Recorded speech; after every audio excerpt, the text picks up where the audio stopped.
Bienvenue à notre rendez-vous de midi. Nous sommes aujourd'hui le vendredi 13 octobre. Permettez-moi de commencer nos annonces de la journée avec l'agenda de la présidente pour la semaine prochaine. Comme j'ai eu l'occasion de vous l'annoncer hier soir, la présidente von der Leyen se trouve en ce moment même en Israël avec la présidente du Parlement européen, Roberta Metsola, pour exprimer le soutien de l'Union européenne aux attaques à Israël face aux attaques terroristes d'Hamas. Dimanche, la présidente se rendra à Tirana, où elle rencontrera le président et le Premier ministre albanais pour faire le point sur le processus d'adhésion du pays à l'Union européenne. Lundi, toujours en Albanie, la présidente participera au sommet du processus de Berlin avec les partenaires des Balkans occidentaux et elle participera aussi à l'inauguration du bureau de liaison du Collège de l'Europe à Tirana. Mardi, la présidente présidera la réunion du Collège à Strasbourg et mercredi, elle participera au débat en plénière au Parlement européen, mercredi matin. Enfin, vendredi, comme nous vous l'avions déjà annoncé, la présidente sera à Washington avec le président du Conseil européen pour rencontrer le président Joe Biden et participer au sommet entre l'Union européenne et les États-Unis. Voilà pour nos annonces d'aujourd'hui. Excusez ma diction un peu défaillante ce matin. Nous sommes maintenant prêts à passer à vos questions. Anna. Merci. La première question, c'est concernant l'aide. En effet, quelle aide Madame Présidente va apporter? Parce que, par exemple, hier, le diplomate américain Tony Blinken a annoncé les paquets d'aide à Israël.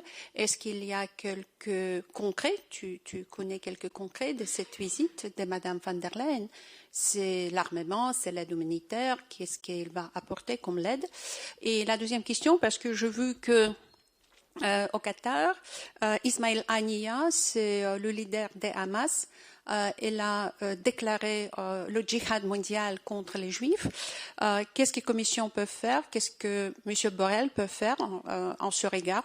Est-ce qu'il va demander d'arrêter Haniyeh, soit quelques autres démarches politiques, lorsque vous avez le dialogue avec Qatar? Donc, c'est-à-dire, dans le cadre des dialogues, est-ce qu'on peut demander l'arrestation d'Ismail Haniyeh pour ces appels au djihad mondial? Merci. La deuxième question sera pour Peter. Sur la première question, je te renvoie à la déclaration que la présidente avait publiée mercredi suite à la visite au collège de l'ambassadeur israélien auprès de l'Union européenne. L'Union européenne, la Commission a offert son aide à Israël.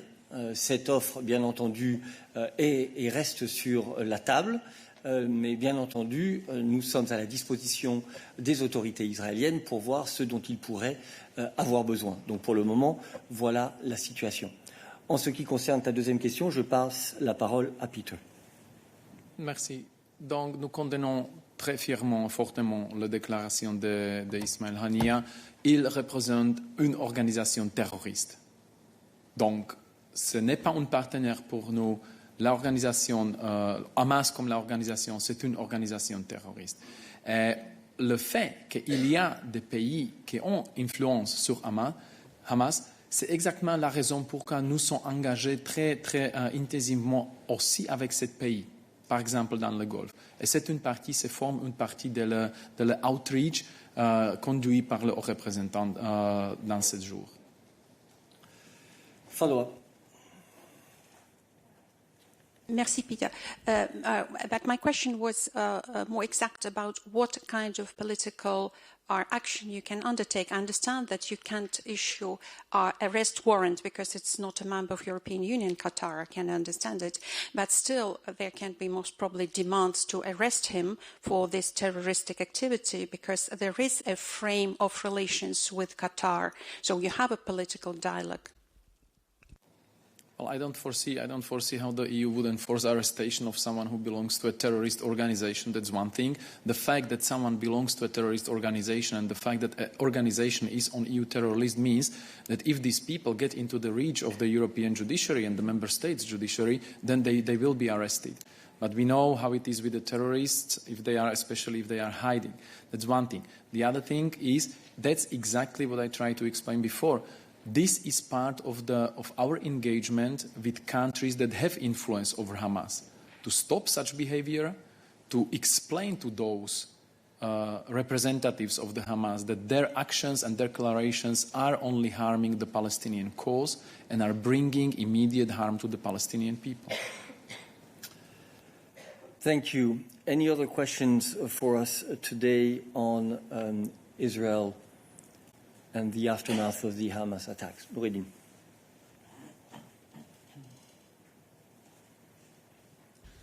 Merci, Eric.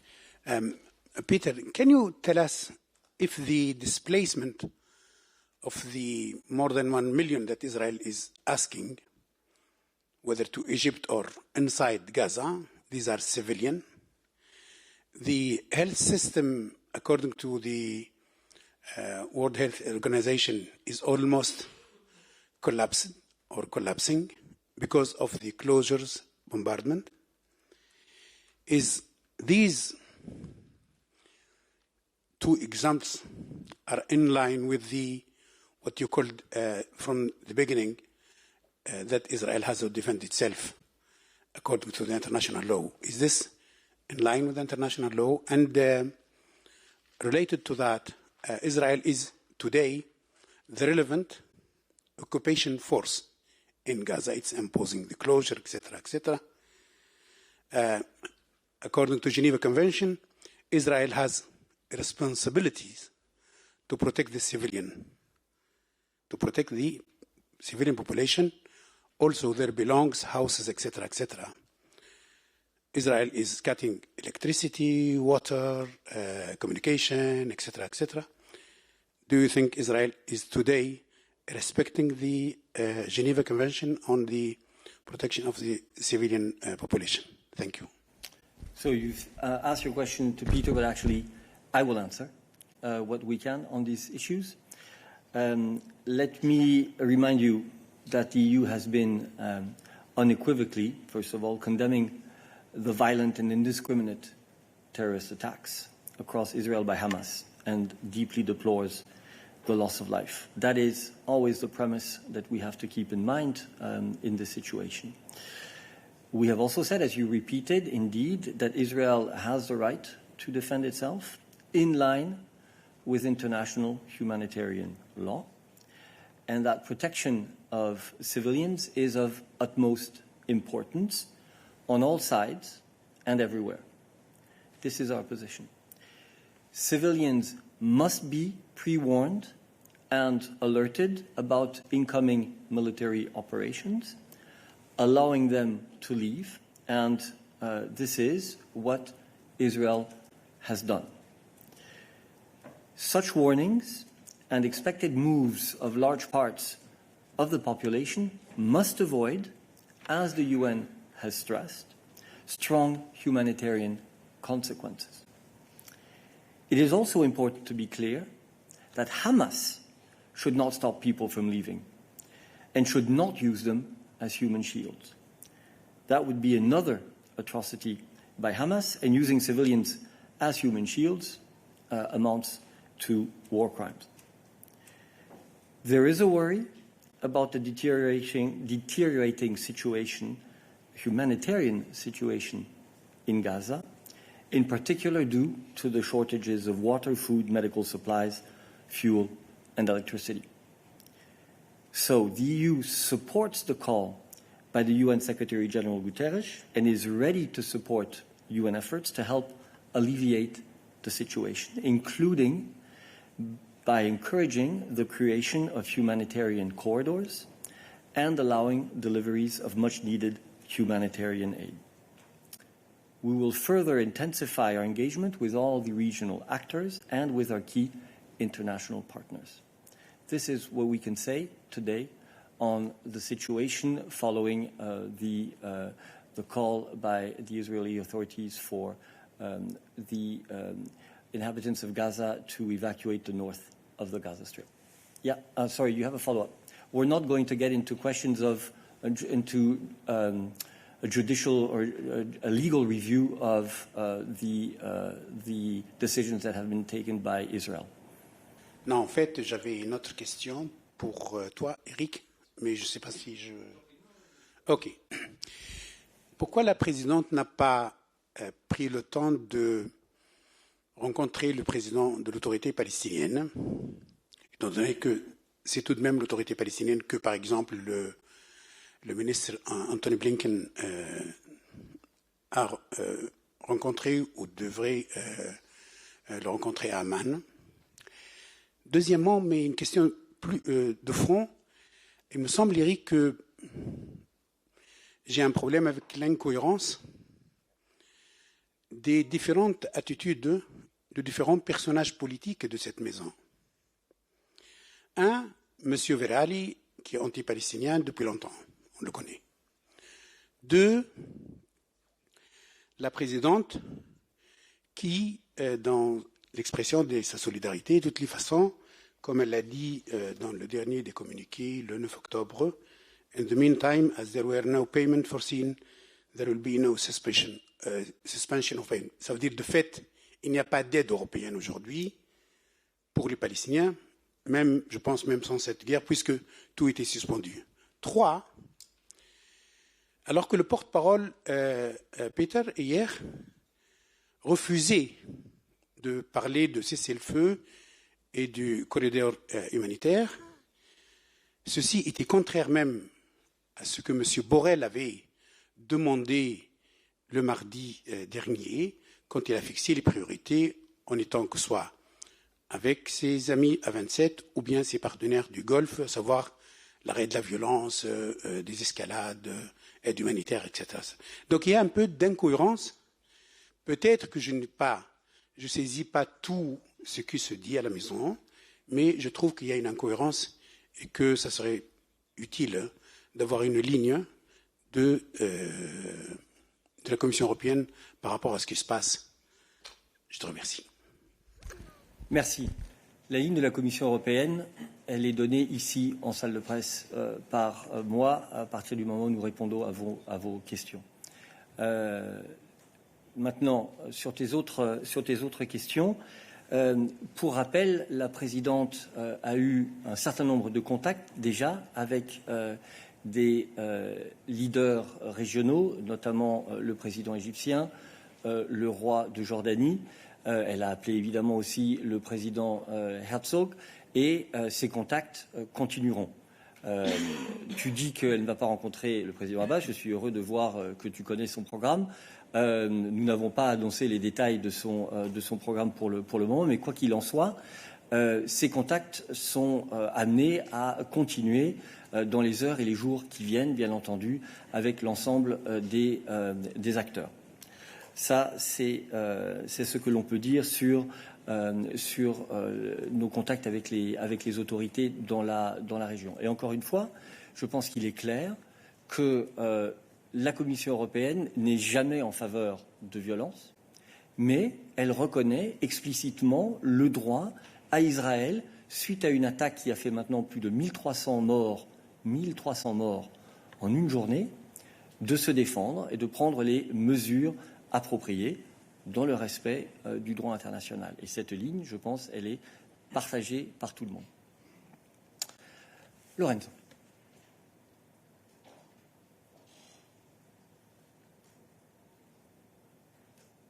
J'ai une question très simple. Étant donné que, les attaques terroristes de Hamas ont fait 1300 morts, mais aujourd'hui, on a déjà, si je ne me trompe pas, dépassé ce nombre pour ce qui concerne les victimes palestiniennes. C'est-à-dire on a plus de 1300 victimes du côté des Palestiniens. Et ce sont des civils. Donc on a 1300 civils qui ont été tués par les terroristes en Israël, mais on a aussi plus que 1300 maintenant. Je ne sais pas combien ils sont, mais ils continuent à monter tout le temps parce que Israël continue à bombarder Gaza. des civils qui meurent de l'autre côté. Et là, on parle un peu moins de ces civils. Ce sont des civils quand même. Et ma question concerne la position officielle de la Commission que tu nous donnes ici. Et justement, parce que j'ai entendu Borrell l'autre soir, j'ai pris bien bon note de tout ce qu'il a dit, mais je voulais la position officielle de la Commission concernant justement le blocage de l'eau, de l'électricité, des médicaments, des aliments, de tout ce qui est en fait des besoins primaires de la population civile à Gaza. Est-ce que tu as dit que vous êtes concerné, préoccupé de la détérioration. Est-ce que vous condamnez ce blocage? Est-ce que vous demandez à Israël d'arrêter ce blocage qui est contre la Convention de Genève? Merci. J'ai exprimé la position de la Commission européenne sur les actions que tu as évoquées. J'ai bien précisé le fait que la Commission européenne, effectivement, est très attentive à la situation humanitaire dans le territoire de Gaza, que nous avons des craintes par rapport à la détérioration de la situation humanitaire et que nous appelons à prendre les mesures nécessaires. Je te renvoie à la déclaration que je viens de faire sur ce sujet. Nous rappelons également que ces actions découlent d'une attaque terroriste d'une ampleur complètement inédite qui a été perpétrée par les terroristes du Hamas samedi. Voilà pour notre position sur ce sujet. Je vois une question sur la plateforme Interactio de Mathieu. Mathieu. Oui, bonjour. Je voulais savoir si vous avez des informations concernant des infrastructures financées par l'UE qui auraient été détruites par les bombardements israéliens à Gaza. Et si c'est le cas, qu'est-ce que vous demandez aux autorités israéliennes? Merci. Je ne sais pas si nous avons des informations spécifiques, mais de toute façon, la situation évolue d'heure en heure. Donc, toute information que nous pourrions te donner maintenant serait de nature à changer très rapidement. Peter, anything we can say? Non. On n'a pas de détails là-dessus qu'on puisse partager avec toi, Mathieu. Désolé. Je ne vois pas d'autres mains levées sur ce sujet. D'autres questions de politique étrangère pour Peter? Foreign Affairs. Merci Eric. Comme la présidente se rendra à Tirana la semaine prochaine, comme tu as annoncé, j'aimerais bien savoir s'il y aura déjà une date pour la présentation du rapport au Progress Report pour les pays candidats à l'accession pour l'Europe. And I have another question for Tim, perhaps later on. Thank you. Donc, comme tu le sais, l'agenda du collège est fixé par les chefs de cabinet 2 jours avant la réunion du collège, généralement. Mais nous avons une liste que nous publions sur notre site web. Tu es très expérimenté, tu la connais. Et si tu regardes cela, tu verras qu'à l'heure actuelle, si je ne m'abuse, la présentation des rapports est indiquée comme pouvant avoir lieu le 8 novembre. Maintenant, encore permets-moi de bien préciser qu'il s'agit d'une liste indicative simplement pour l'organisation des travaux des services et que cette date peut être amenée à changer. Ce sont les chefs de cabinet qui déterminent la date finale après la réunion hebdomadaire du collège concerné ou avant, ça peut aussi être changé à n'importe quel moment. D'accord ? Donc voilà, c'est une indication, ça n'est pas une promesse. Je vais le dire comme ça. Any other questions on foreign affairs for Peter? I see one hand raised. Momshil. Good afternoon. My question is also related to the visit of the President von der Leyen to Albania. Why she not visited also the Republic of North Macedonia? Because the two countries always go together in their path to the European integration. So I wonder, is there any sign in that, or just schedule? Momshi, first of all, let me say I'm very disappointed because you've fallen back into your previous habit of having a light just behind you, so we can't see you really. I hope to see you better next time that you connect. Now, more seriously, in terms of your question, you know that the President is very committed to the Western Balkan region, and she visits the region very regularly. She is going to Tirana for the Berlin process and will therefore, whilst she is on site, also have the bilateral visit with the country that we had planned before the publication of the enlargement reports. Obviously, that does not mean that you will not be visiting the other countries. We will inform you about planned visits to the other countries in the region in due time. So now let me call Anna to the podium so that we can answer your second question. Go ahead.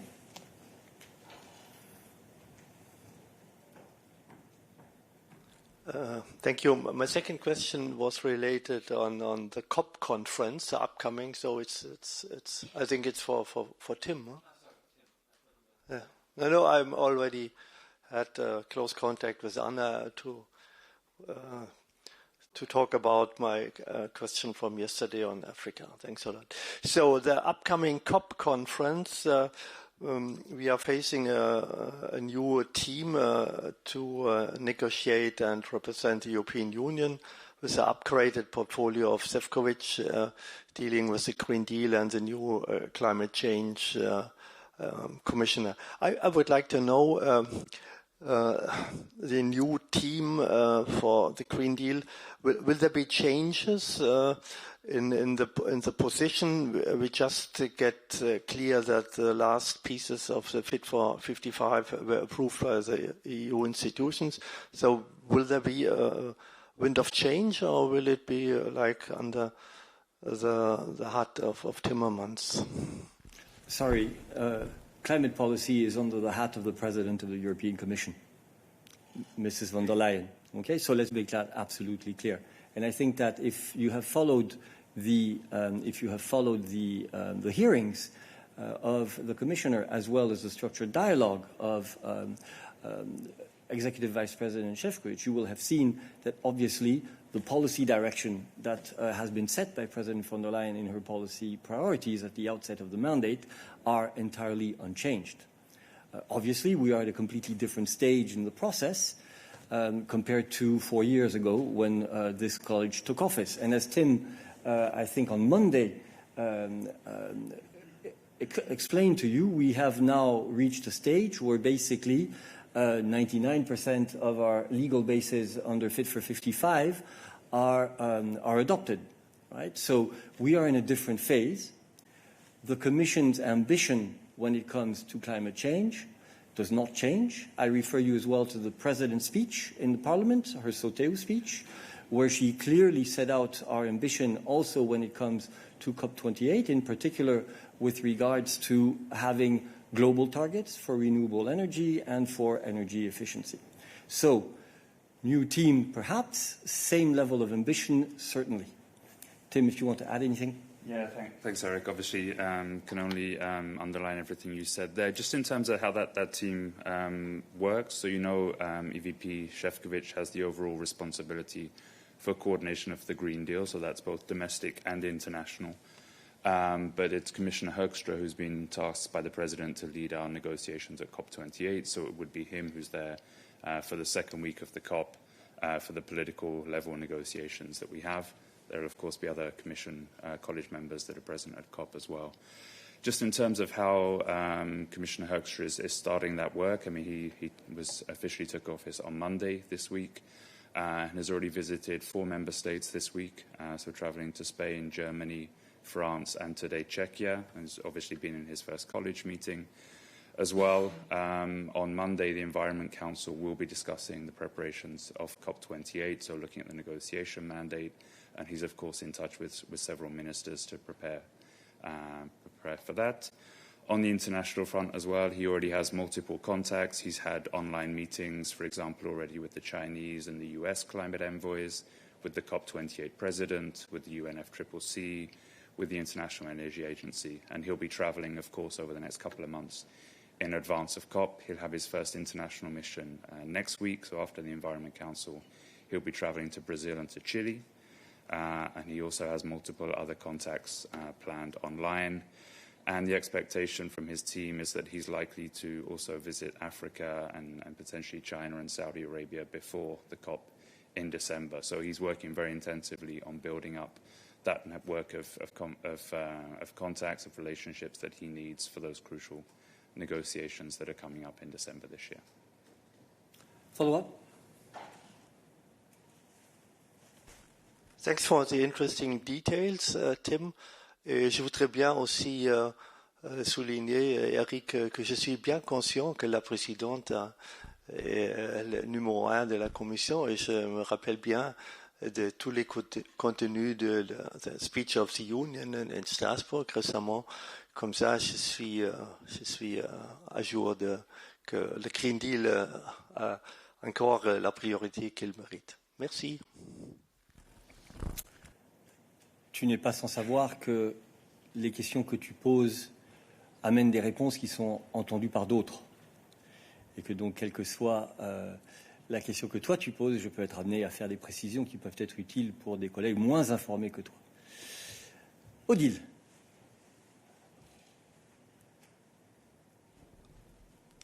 Oui, à propos de la préparation justement de la COP 28, et hier le vice-président Šefčovič était keynote speaker un sommet de l'hydrogène. Mais dans cette assemblée, il y avait aussi beaucoup de partisans de l'énergie éolienne, enfin Iberdrola était là, enfin tout le monde était là. Alors c'est plutôt quelles sont vos préférences en fait? C'est plutôt l'hydrogène que vous allez essayer de pousser ou vous avez toute une palette de différents moyens pour parvenir à la résolution aux objectifs du Green Deal. Merci. Tim. Merci Odile. Oui, le changement climatique est un grand défi et il y a un grand nombre de solutions qu'il faut mettre en place.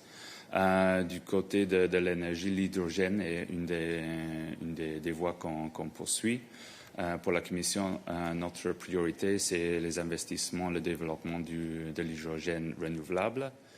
Nous avons la banque hydrogène qui va faire ses premières démarches en novembre avec une première auction. On ne dit pas auction en français, je m'excuse, Eric. Appel d'offres, oui. Pour essayer de combler la différence entre les prix actuels de l'hydrogène et les prix que les consommateurs de l'hydrogène sont en mesure de payer pour essayer de développer le marché. L'hydrogène, c'est une solution qui ne va pas remplacer partout le gaz. C'est une solution qui va être principalement ciblée sur les secteurs qu'on dit en anglais « hard to abate », alors les secteurs qui sont les plus difficiles à décarboner. Et ça serait principalement dans l'industrie, éventuellement le transport lourd. Mais oui, c'est un secteur qui est très important, surtout pour l'industrie européenne, pour son décarbonisation. Mais ce n'est pas la seule voie. On met beaucoup d'accent, évidemment, sur les renouvelables, énergies renouvelables plus larges, le solaire, le photovoltaïque, l'hydro. Alors, il y a plein d'utiles dans la boîte. Et si je peux préciser, Odile, effectivement, donc, différents types d'énergie pour différents types de contextes, mais aussi, il ne faut pas oublier les efforts en matière d'efficacité énergétique qui sont indispensables afin de réduire la demande générale d'énergie et donc faire en sorte que nous ayons plus de facilité à atteindre les pics ou à couvrir les pics de consommation. Si on diminue les pics de consommation, notamment d'électricité, évidemment, alors il est plus facile d'intégrer l'ensemble des outils de production d'énergie dont dispose l'Europe. Donc on travaille, si tu veux, sur différents types d'énergie. Je te rappelle que la Commission viendra bientôt avec un paquet sur l'éolien, par exemple. Nous avons parlé de l'hydrogène, de l'hydro, etc., etc. Mais aussi, il ne faut pas oublier le travail sur l'efficacité énergétique. Et c'est bien pour cela que la présidente a aussi appelé à un objectif mondial dans ce domaine, parce que, évidemment, il faut que cela soit fait non seulement en Europe, mais partout dans le monde. Nous devons aussi travailler sur le renforcement de nos réseaux d'énergie, car plus le taux d'énergie renouvelable est élevé dans notre mix énergétique, plus évidemment il y a de la variabilité dans la fourniture, notamment d'électricité, et donc plus il faut que nos réseaux et tous nos mécanismes de marché aussi soient adaptés afin de permettre une bonne intégration de ces sources d'énergie qui sont plus volatiles. Donc voilà, c'est une politique d'une assez grande complexité, et la Commission, bien entendu, ne met pas tous ses œufs dans un seul panier. Y a-t-il d'autres questions sur Teams sur les questions climat-énergie? Je n'en vois pas. Y a-t-il d'autres sujets pour nous aujourd'hui? Oui. Bonjour Eric, c'est sur les pesticides, la décision sur le nombre de glyphosate, j'ai une question peut-être très technique. Donc, selon le communiqué de presse, la décision... Bon, je passe en anglais, pardon, parce que it's in English. So, you've decided, given there was no qualified majority, you've decided to send it to the appeal committee, but the procedure says one other option would be that the Commission may amend its proposal and send it again to vote, or go directly to the appeal committee. Why go directly to the appeal committee? Is this a technical issue? Is this a position that you feel comfortable with your proposal? How should we, or should we not read too much into this procedure? No, thank you very much for the question. Well, the Commission, indeed, following the vote that took place today in the scope of, it turned out there is indeed not a sufficient majority, neither in favour of our proposal, neither against our proposal. And so the Commission decided indeed to submit the proposal to the appeal committee. I think what is important to bear in mind here is that the current approval for glyphosate expires on the 15th of December. And for us, it's very important that we reach a decision, clarity on this file, on this situation, before expiry of the glyphosate approval, so at the latest by the 14th of December, which is one of the reasons to take into account when we decide on how to take things forward, the procedure, I would say. Any other questions for Stéphane on this? Lorenzo?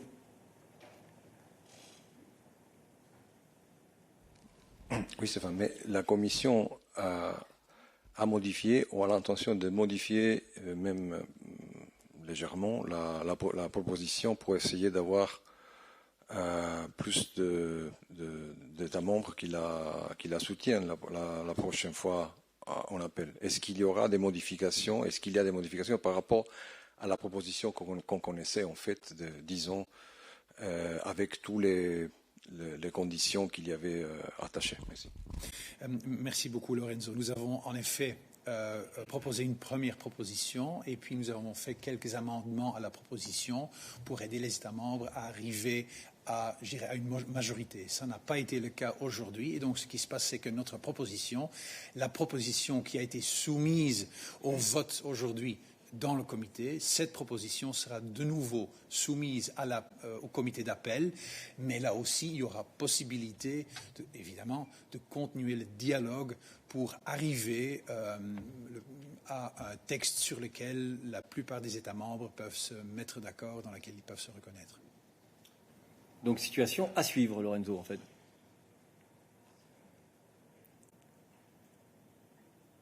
Juste, si tu peux confirmer qu'en fait, dans les comités d'appel, pour que la proposition soit rejetée, il faut la majorité qualifiée contre. Donc on est dans une situation de majorité qualifiée inversée pour le comité. Si tu peux confirmer ça, parce que je le sais, mais c'est important d'avoir la confirmation.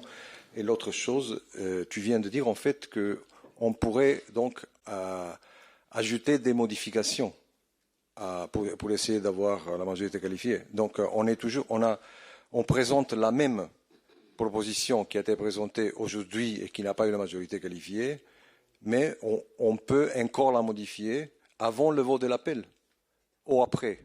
Merci. Tu as tout à fait raison. Donc, d'abord, sur la première question, les règles qui s'appliquent dans le comité d'appel sont les mêmes que dans le comité d'aujourd'hui. Ça veut dire 3 possibilités. Soit il y a une majorité qualifiée pour la proposition, alors elle sera adoptée. Soit il y a une majorité qualifiée contre. Dans ce cas-là, ça devient beaucoup plus difficile. On ne peut pas adopter la proposition. Soit on a la situation telle qu'on l'a eue aujourd'hui, où il n'y a aucune majorité dans aucun des deux sens. Et dans ce cas-là, c'est à la Commission de prendre une décision sur le dossier. Ça, c'est les aspects de la procédure. En ce qui concerne le texte de la proposition, oui, le texte qui a été soumis au vote aujourd'hui au comité sera de nouveau soumis au comité d'appel, mais ça ouvrira aussi un débat, discussion, dialogue, comme on le fait toujours et depuis longtemps dans ce dossier, avec les États membres, dans le but d'arriver à un texte sur lequel une majorité qualifiée, je dirais, peut se mettre d'accord. Merci. D'autres questions pour Stéphane? Non. D'autres sujets pour nous aujourd'hui? Anna.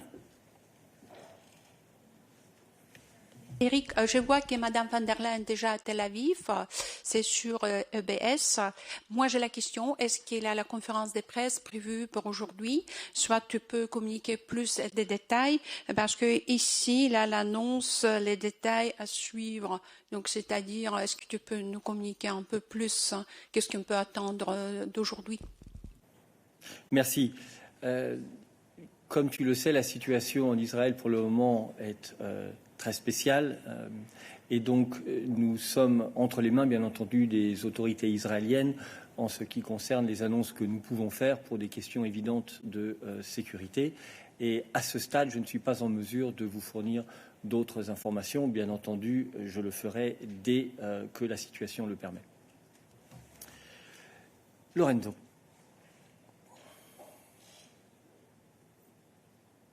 C'est sur l'environnement. Hier, il y a eu le vote en commission environnement du Parlement européen sur Euro 7. Donc, ce sont les émissions polluantes, pas les émissions de CO2, mais les émissions polluantes de voitures. Et je ne sais pas qui s'occupe de ça, voilà. Et alors, ma question est, le Parlement demande, et là, je crois qu'il y a une convergence aussi avec les États membres après, demande de retarder de 5 ans l'application, la mise en vigueur de cette directive. C'est-à-dire que les limitations pour les émissions polluantes qui sont très, très mauvaises pour la santé, on sait qu'il y a des dizaines de milliers de morts chaque année pour le smog. Les émissions polluantes continueront à être les mêmes avec Euro 6 jusqu'en 2030 pour les voitures, au lieu que 2025 comme la Commission avait proposé. Alors, ma question est, premièrement, est-ce qu'il n'y a pas là une contradiction évidente avec l'autre législation sur la qualité de l'air? Comment on peut atteindre les objectifs de la législation sur la qualité de l'air si on n'a pas ça pour les voitures? Deuxièmement, est-ce qu'il y a du sens pour la Commission qui a proposé la Euro 7, est-ce qu'il y a un sens dans une proposition qui va imposer des investissements pour réduire la pollution des voitures en 2030, alors qu'en 2035, ces voitures ne seront plus là, parce qu'il y aura les voitures électriques, en fait, les voitures d'une autre technologie. Est-ce qu'il a du sens avoir 5 ans, 5 ans après, 5 ans avant, 5 ans avant la révolution électrique, d'avoir cette directive qui rentre en vigueur? Pour 5 ans, à quoi ça sert? Merci. Merci. Je t'en prie. Merci, bonjour. Oui, effectivement. Donc, c'est le comité ENVI qui a adopté sa position hier. On attend toujours la vote en plénière du Parlement, probablement le mois prochain.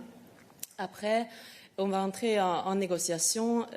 Bien sûr, pour nous, ce qui est important avec c'est que les négociations progressent, c'est qu'on est d'accord entre les trois institutions sur des principes très importants pour la protection, pour l'amélioration, je veux dire, de la protection de l'environnement par rapport aux règles, excusez-moi, aux règles existantes. Et donc, c'est ce que je peux vous dire pour le moment. Nous allons négocier et nous allons essayer d'arriver à un bon compromis qui va améliorer la protection de l'environnement dans le domaine. Lorenzo, je crois qu'il faut aussi se rappeler que la Commission regardera évidemment l'ensemble de la position adoptée par le Parlement européen. On en est juste pour le moment au vote d'un comité, par la position prise par le Conseil, qu'on a encore les trilogues, et que ce que la Commission regarde, c'est toujours l'équilibre général de la proposition qui ressort de l'ensemble de ces discussions. Donc nous sommes encore à un stade très préliminaire. Et il faut que nous voyions quelles sont les positions définitives des deux institutions et ensuite l'avancée des débats entre elles. Y a-t-il d'autres questions pour ma nouvelle collègue sur les questions industrie, espace, défense, éducation et culture? Elle a un portefeuille très large, je vous invite. Si. Je vous invite à lui poser des questions pour qu'elle ait l'opportunité de passer un peu de temps et de faire ses armes, comme on dit. Ça ne semble pas être... Ah si, je vois des questions, pardon. Oliver, is it on this? Or is it on something else? No, it was on glyphosate. I didn't see your hand raised. Yes, sorry, it was still a glyphosate question. Stefan, did you understand you correctly? So the thing goes to this appeals committee, and in case there's no majority for or against, so in case the member states are blocked again, the Commission will decide. You basically have free hand to do that. So that would be my first procedural question, so I get the procedure correctly. And my second question is on substance matter. What does the Commission make of the recently published case of Théo Gratalou, a 16-year-old young man from France who was born with severe disabilities of his breathing apparatus, his larynx, everything? He can hardly speak. He's had dozens of operations. And the French sort of public fund that is actually c'est le Fonds d'indemnisation des victimes des pesticides, officially declared that he was born because his mother was exposed to glyphosate. Well, actually, to glyphosate actually when she was pregnant. And that actually he was born handicapped because she was basically surrounded by this chemical. Is this a matter? This is scientifically proven link between glyphosate and severe disabilities, and it's been acknowledged by a French public institution. What do you make of this? Thank you very much. On your first question, yes, in the appeal committee, there is no qualified majority in favor of our proposal, nor a qualified majority against our proposal, then the Commission indeed has to take a decision itself on the basis of the elements which are at the Commission's disposal. So indeed, yes, then it's in the hands of the European Commission. On the second question that you ask, of course, I cannot pronounce myself on individual cases. And regret any kind of pain and suffering that people go through, of course. I cannot comment on the link between glyphosate and a particular individual case. The only thing I can say is that the proposal that the Commission has submitted to the Member States is a proposal that followed extensive extensive scientific research. Mountains of studies and data have been analyzed by the European Food Safety Authority, by the European Chemical Agency, and they have come to the conclusion that there are no major risks of concern to be taken into account for the product of glyphosate, which is the reason why we made our proposal. Of course, there are some gaps in data information which have been covered by our proposal, which imposes a series of conditions on the use of the active substance of glyphosate. But again, we have based our proposal on a very thorough scientific investigation involving EFSA, involving ECHA, but also involving many experts from many member states and regulatory authorities and from the scientific world. And this is therefore the opinion or the position that we have taken with regard to glyphosate. Oliver, you have a follow-up. Yes, thank you for this. Of course, you can't comment on individual cases. That would not be proper. But do you see the problem that if a public authority now of a member state acknowledges a clear link between a chemical that the EU approves and severe health consequences, that you might expose both the Commission or the member states authorizing it to legal action? Because now it's not simply a matter of, well, these scientists say A and the other scientists say B. There's, the French fund that actually decides whether somebody should be compensated for chemical consequences on his health, and they say yes, there's a link. So I mean, this is a legally different quality. This is not whether scientists argue. This is a legal question that might expose you possibly also to legal risks.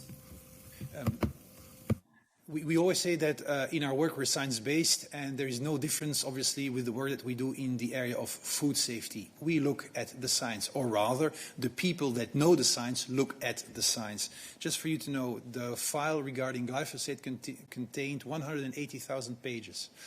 2,400 studies have been assessed, including 700 from published literature. So again, mountains of scientific elements, data, studies, evaluations, assessment have been checked. We did not do that as a Commission, of course. It's for this that we have the brilliant colleagues of the European Food Safety Authority, for instance, that went through all these elements, and they came to the scientific opinion that they have published.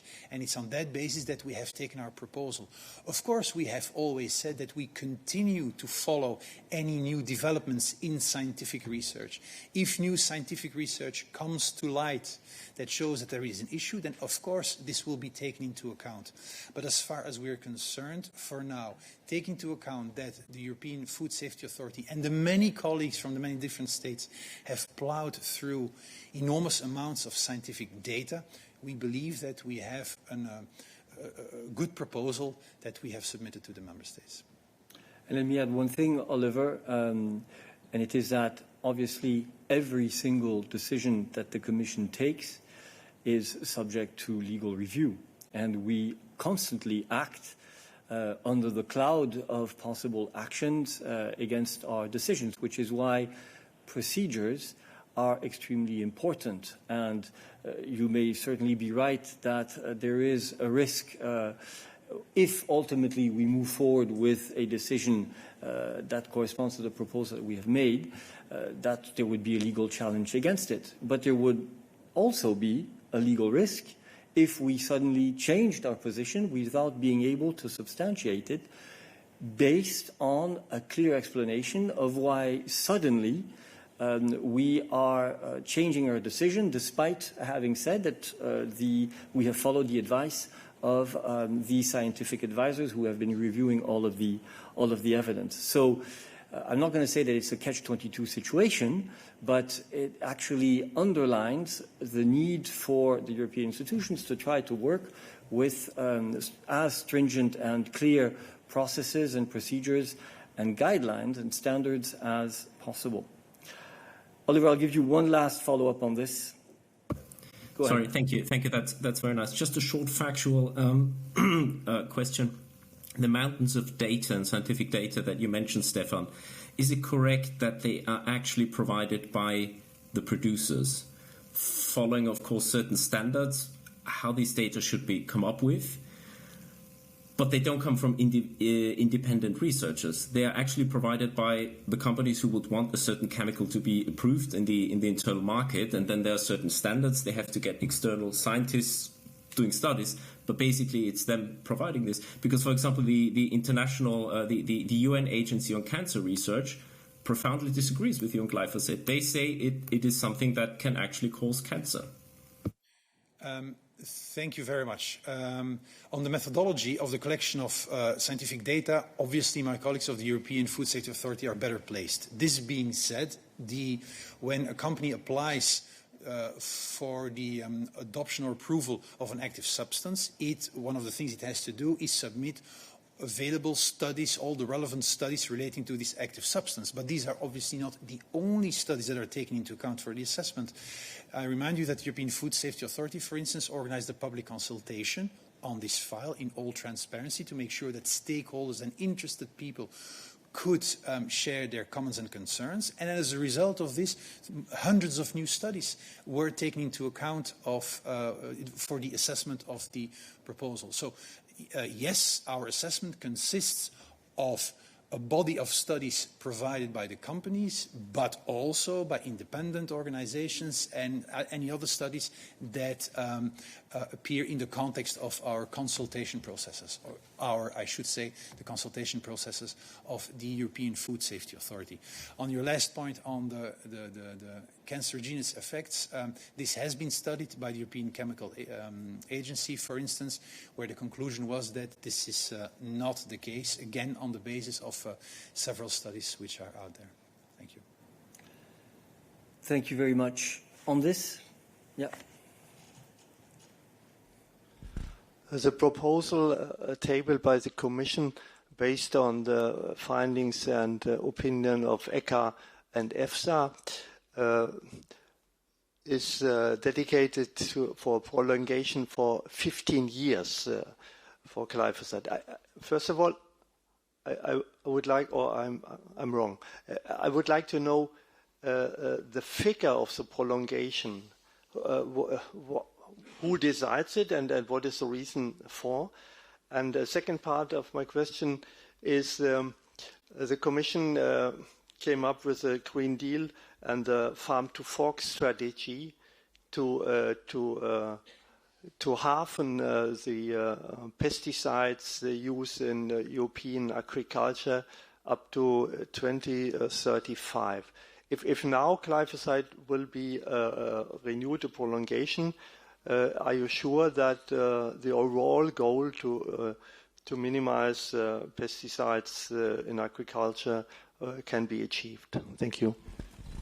Thank you very much. The proposal that we introduced was about reauthorizing the use of glyphosate for 10 years. We could have proposed 15 years, but we proposed 10 years. Why did we do that? Well, on the one hand, again, the colleagues from the European Food Safety Authority and all the scientists and experts from the member states who were involved in this process went through, again, mountains of scientific evidence and studies. And on that basis, the opinion of EFSA said we are good to go, I would say. Nevertheless, we know that it's important that we need to take into account any new studies or evidence that may appear. And it's for this reason that we try to find a balance between, on the one hand, the very clear, distinct evidence on which EFSA based itself, and on the other hand, the possibility that new elements may come to light, that we suggest to go for a 10-year rather than a 15-year, for instance. That's the first element. With regard to the Farm to Fork and the Green Deal, yes, it is very important. That's at the heart of the Farm to Fork, that we reduce the use of pesticides by 50%, absolutely. But this does not mean that pesticides are no longer possible at all. What we want to make sure is, and it's for this reason that we have a very stringent scientific assessment process, what we want to make sure is that when pesticides are used, then that these pesticides respect the strictest conditions that we can impose on the use of pesticides. And it's for that reason that when active substance is approved, that it has to be renewed, and that we each time check whether there are any risks involved for human health, for instance. Thank you. Thank you. I see no further question on this issue. I'll come back to Fabio, who had another question on Euro 7, but I didn't see it in the chat. Fabio, go ahead. Yes, hi. Thank you for the floor. This is Fabio Napoli for Policy Europe News Agency. Yes, my question is still on Euro 7. And I would like to know, since the Council had already approved the mandate, does the Commission have, or did the Commission give to the co-legislators updated figures on the cut of the emissions foreseen and the possible consequences on that because the pollution based on the new text? Thank you. On which new text? I'm sorry. There is a Commission proposal on the table. And that's, for the moment, the only text. Then there will be positions taken by the institutions, but there is no new text, as far as I'm aware, on the table. Fabio, could you specify what you mean by new text?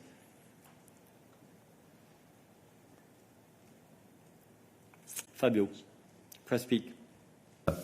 All right, sorry. Yeah, I was referring to the mandate of the Council, that new text. So I assume that during the process, during the legislation process, the co-legislators ask to the Commission for new figures based on their proposal. Thank you. Yeah, okay, but let's be clear on the vocabulary. There is no new text. There's a Council position on our proposal. But please, Johan.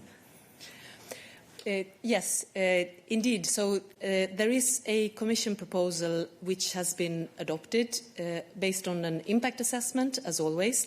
So that's where we have the figures and the facts and where we highlight the concerns and the scope for improvement and assess the impacts of the Commission's proposal. Then, indeed, the Council has adopted their negotiation position because the Council is composed by 27 member states, so there needs to be a negotiation position put on paper based on which the Council performs their negotiations. Excuse me.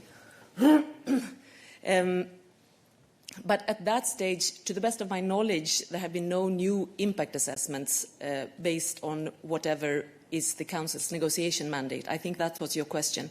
To the best of my knowledge, no, but that's not the common practice. There's one impact assessment which underpins the Commission's proposal, and again, once the Parliament has adopted their proposal in plenary, the negotiations will start based on the three positions, so the two positions of the Council and the Parliament, and the proposal of the Commission. And the impact assessment will always be there in the background as a guidance for the negotiations. I hope that clarifies. And as a matter of fact, if you'll allow me a slightly tongue-in-cheek comment, the Commission has already expressed its wish sometimes to see the other institutions to actually evaluate, impact assess the proposals that, or the positions that they adopt in the negotiations. We're always ready to help, but it's always good if Council and Parliament also have a good look at what the modifications that they bring to our proposals would imply. Okay. I see no further questions. I wish you an excellent weekend, and we will see you collectively on Monday. Thank you very much.